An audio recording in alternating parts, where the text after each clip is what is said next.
Hey guys, welcome back to my podcast. This is your host, Madam Yeli. So, charot-charot lang yung welcome back to my podcast. This is for our video review ng Xtuga AM6. So, I decided to create another recording. Lalagay natin yan dun sa ating review. So, right now, we are at gain -6. And ang high and low settings natin ay nakagitna lang.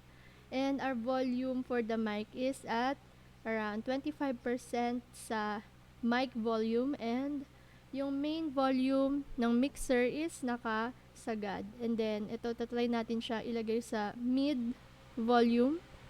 So, ayan, nasa gitna na yung volume ng mic natin. So, 50% at the moment. So, sa monitoring ng aking headset, I can hear the background noise, yung mga electric fan, and yung left, I guess, naririnig kasi naka-cardioid, ano ba tayo? Cardioid. Hindi, condenser microphone tayo. And usually yung condenser mic pag naka-connect sa phantom power is malakas talaga yung pick up. So naka-0 na, naka-6 na yung gain natin ang lagay na to, pero naririnig ko pa rin siya. Pero kanina, yung unang attempt ko to record using this settings, hindi ko masyadong naririnig sa playback nung mismong audio file yung mga background noise. So I think it's fine. So, lagay natin siya sa sagad na mic volume. Ayan. So, nakikita ko dito sa ating mic volume is hindi naman siya lumalampas sa yellow line or hindi naman siya masyadong nagpipeak sa red. I'm talking about the view sa Adobe Audition. So, I think okay naman yung kanyang volume compared talaga dun sa ano bang tawag doon? Yung sound card na V9 or V8, I don't know. I forgot the name. So, ayan, linaan natin ulit sa 50%. May tumatawag.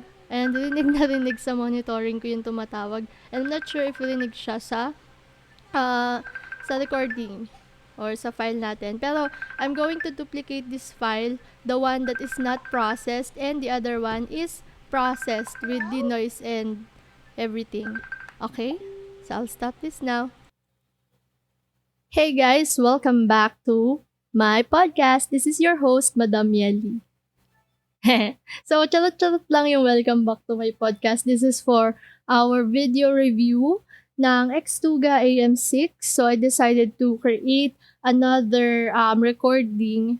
Lalagay natin yan dun sa ating review. So, right now, we are at gain -6. And ang high and low settings natin ay nakagitna lang. And our volume for the mic is at around 25% sa mic volume. And yung main volume ng mixer is nakasagad. And then, ito, tatry natin siya ilagay sa mid volume. So, ayan, nasa gitna na yung volume ng mic natin.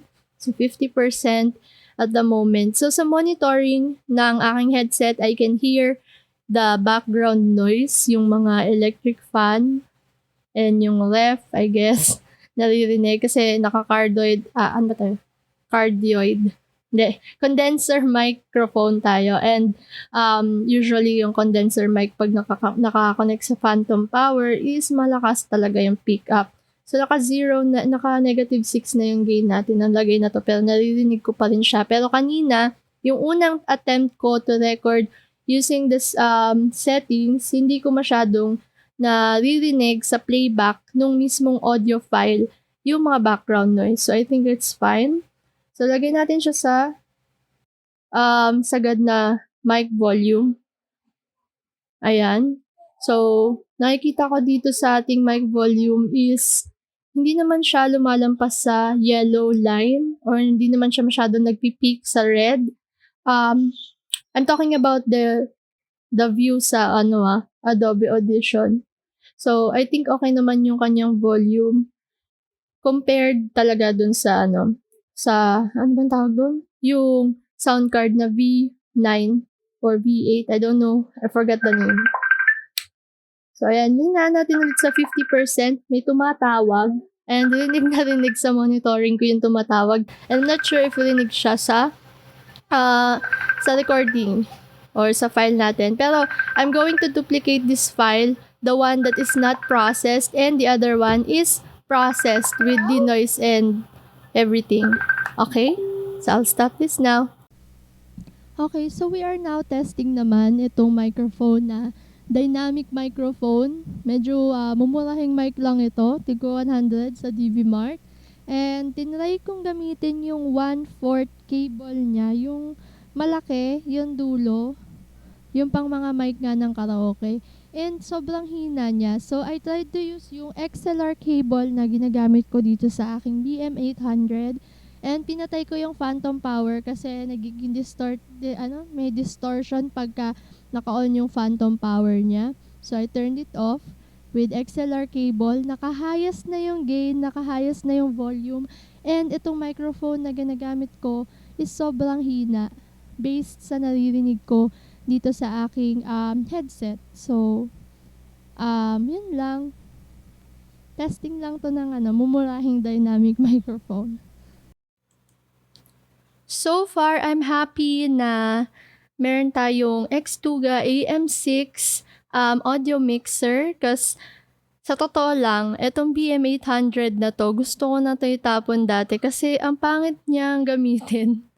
Akala ko pangit lang talaga yung mic, but I realized na makakatulong pala yung mga sound card na pagandahin yung quality ng microphone mo.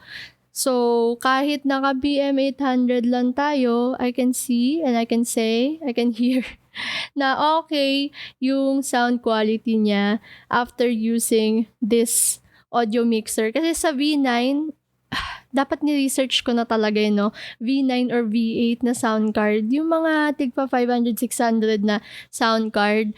Ginamit ko yun dati. Sobrang maririnig mo talaga na maraming noise na na nakaka-capture yung microphone and mas nagiging mas static yung audio. So, pangit talaga ng kinakalabasan nun. And partida yun, may hiwalay pa akong phantom power na ginagamit dati para sa para sa mic. Kasi ang input nun is yung 3.5 lang. Unlike this one, with Xtuga AM6, meron tayong inline for XLR cable direkta. Tapos may phantom power na siya, kompleto. So, may kamahalan nga lang siya, nasa around 2+. Pero, meron tong version na mas konting channels yung pwede mong ilagay. Kasi ito is for 6 channels. So, 6 lines ang pwedeng ilagay dito. 4 na microphone. And 2 left and right na I think pwede sa instruments or another microphone as well. So, ayun. That's all. I think this one is great for vloggers, for streamers and podcasters. Actually, I'm planning to use this one na din for my vlogs kasi nga medyo mahina yung microphone ng aking DJI Pocket 2 and usually nakaka-capture lahat ng noise ng paligid. And kung ito ay medyo maganda naman ang boses ko, let me know on the comment section. Ito na lang gagamitin ko. Parang feeling kong ganda ng boses ko dito eh. Pakanta-kanta pa nga kami sa karaoke. Pwede mo rin siyang gamitin pang karaoke sa iyong computer, which we've done earlier. Inon lang namin yung mic monitoring. Tapos nag-play kami ng YouTube karaoke and we're good to go. So, ayun. Yun lang for today. If you have any questions, suggestions, please comment down below. And please like and share and subscribe. Paalam!